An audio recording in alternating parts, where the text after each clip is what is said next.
The 300-year war nobody talks about. Imagine a war so long that soldiers who started fighting it never lived to see it end. A war that reshaped continents, changed religions, toppled empires, and left millions dead. And yet, most people today have never even heard its name. We talk endlessly about World War I and World War II. We know the dates, the battles, the heroes, the villains. But right in the middle of history, stretching across nearly 3 full centuries, there was a conflict so massive, so brutal, so world-altering, that it quietly shaped everything you know about the modern world. This is the story of the Ottoman-Habsburg Wars.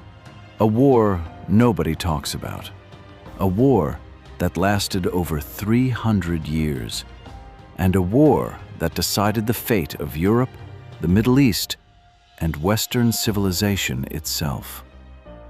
Stay with me, because this story is about to change the way you see history. To understand this war, you need to understand the 2 giants who fought it. On one side, the Ottoman Empire.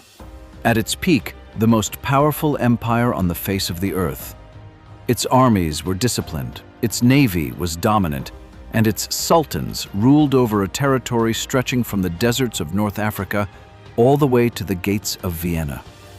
The Ottomans were Muslim, expansionist, and hungry. They believed it was their divine right and their military duty to keep pushing westward. On the other side, the Habsburg dynasty, the rulers of the Holy Roman Empire, Catholic, deeply religious, and fiercely determined to defend Christian Europe from what they saw as an existential threat. Their lands covered modern-day Austria, Hungary, Spain, and much of Central Europe. They had money, they had allies, and they had a cause they believed was worth dying for. When these 2 colossal powers collided, the result was not a quick war. It was not a 5-year conflict or even a decade-long struggle. It was a grinding, relentless, on-again, off-again military catastrophe that dominated European and Middle Eastern politics from the early 1500s all the way to 1791. 300 years. Think about that. The United States of America has not even existed for that long. The war truly ignited in 1521, when the Ottoman Sultan Suleiman the Magnificent, and the name alone tells you something, marched his armies into Hungary. Suleiman was not just a warrior. He was a chess player. He looked at the map of Europe and he saw opportunity. Hungary was weak. The Habsburg defenses were stretched, and just 5 years after taking the throne, Suleiman captured Belgrade, one of the most strategically important cities in all of Europe. But that was just the warm-up. In 1526, at the Battle of Mohacs, the Ottomans shattered the Hungarian army in less than 2 hours. The Hungarian king died on the battlefield. An entire kingdom collapsed in an afternoon. And the road to Vienna, the heart of Habsburg power, was wide open. The Habsburgs were terrified, and they had every reason to be. In 1529, Suleiman did what no Muslim army had ever done before. He marched on Vienna itself. He surrounded the city with an army estimated at over 100,000 soldiers. Inside the walls, the defenders were outnumbered. The situation looked hopeless. And then, history pivoted on a single, unlikely moment. The weather turned. An early winter hit. Suleiman's supply lines collapsed. His heavy cannons had been left behind. After weeks of siege, he was forced to retreat. Vienna survived, but barely. And the Habsburgs knew this was not over, not by a long shot. What followed was not a single great war. It was something more exhausting and more devastating. For the next 2.5 centuries, the Ottomans and Habsburgs fought in waves. Campaigns and counter-campaigns. Truces that lasted a decade and then broke apart. Border fortresses that changed hands so many times soldiers stopped counting. Entire generations grew up knowing nothing but war on the frontier. In Hungary alone, the fighting was relentless. The Ottomans controlled the south. The Habsburgs held the north. In between, a contested, blood-soaked borderland where peasants were raided, villages burned, and men lived by the sword or died by it. The long Turkish War, which began in 1593, was one of the worst stretches. For 13 years, both empires threw everything they had at each other. Neither side could land a knockout blow. Cities were sieged and relieved and sieged again. Disease killed more soldiers than battle did. Atrocities piled up on both sides. And yet, the world kept watching. Because this was not just a war between two empires. It was a war between two civilizations, two religions, two visions of how the world should be organized. Europe's Protestant and Catholic powers were locked in their own conflicts during this period. The 30 Years' War, the wars of religion. But everyone understood that behind all of it, the Ottoman threat loomed like a dark horizon. If the Habsburgs fell, the whole continent fell with them. The stakes could not have been higher. Now we arrive at the moment that changed everything.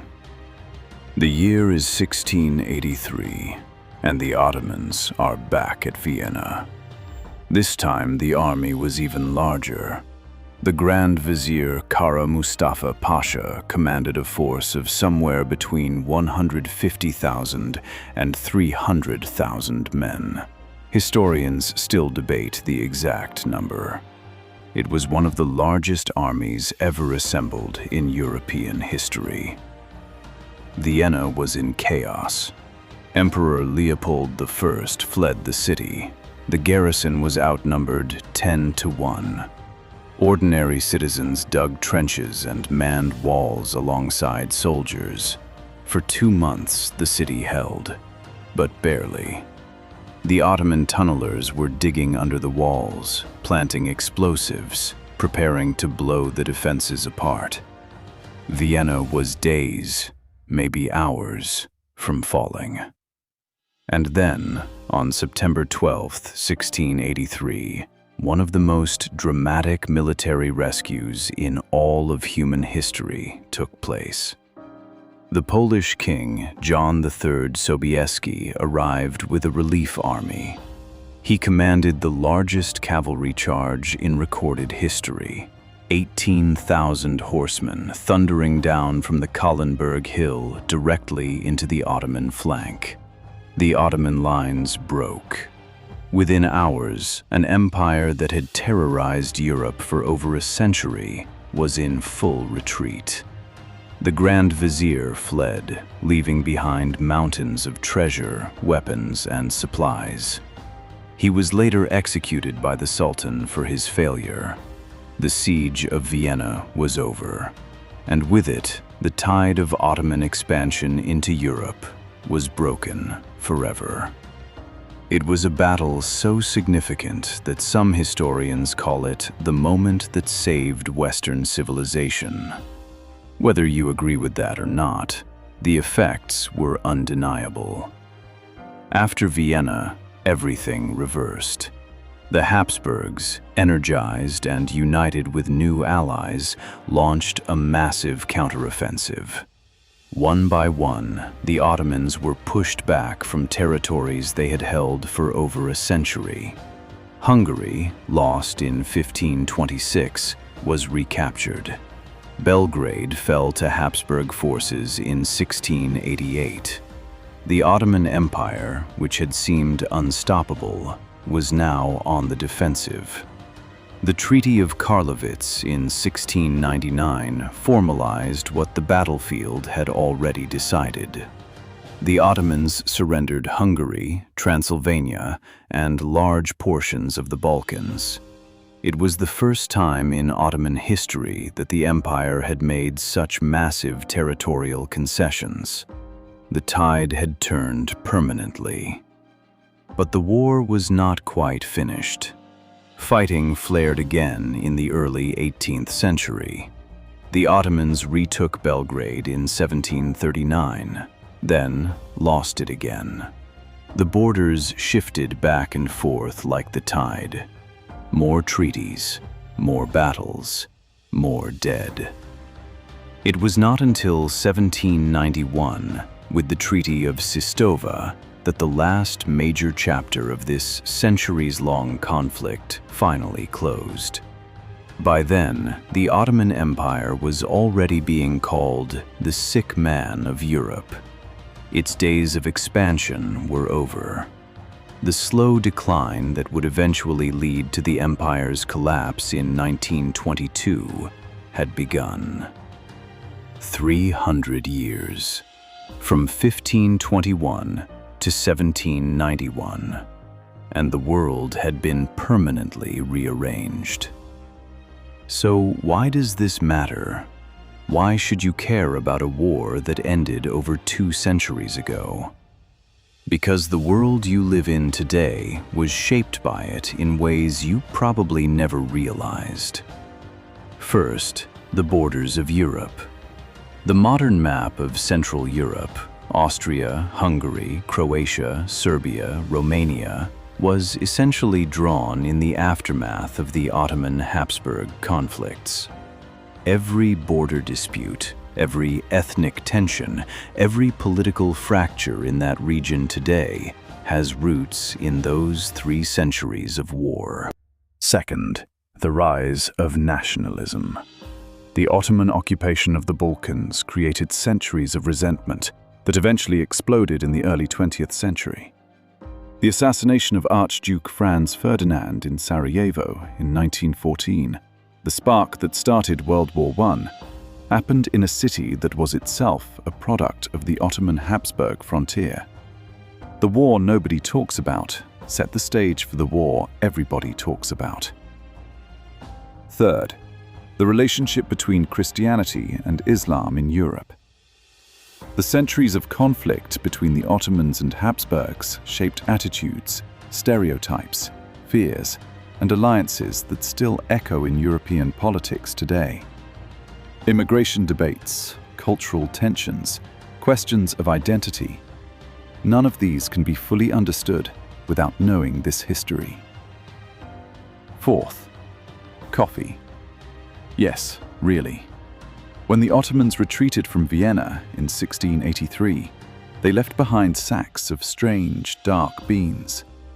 The Viennese, unfamiliar with the substance, used it to create the first European coffee house. The café culture that spread across Europe, that gave us the intellectual salons, the Enlightenment discussions, the newspapers and pamphlets that built modern democracy, traces a direct line back to that moment outside Vienna. History is never as far away as we think. There is something profound in the story of the Ottoman-Habsburg Wars that goes beyond politics and borders and battles. It is the story of how civilizations survive. Vienna did not fall in 1529 because of luck.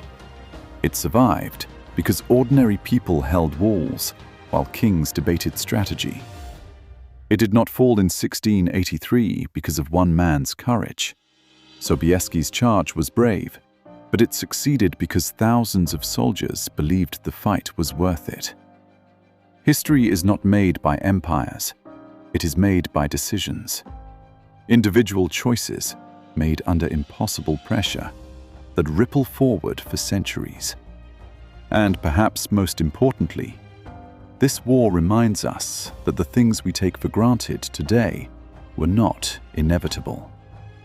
The freedoms, the borders, the culture, the very cup of coffee you might be holding right now, they exist because, at the gates of Vienna, the line held. The war nobody talks about decided everything. And that is the story of the 300-year war nobody talks about. If this video changed the way you think about history, share it with someone who needs to hear it.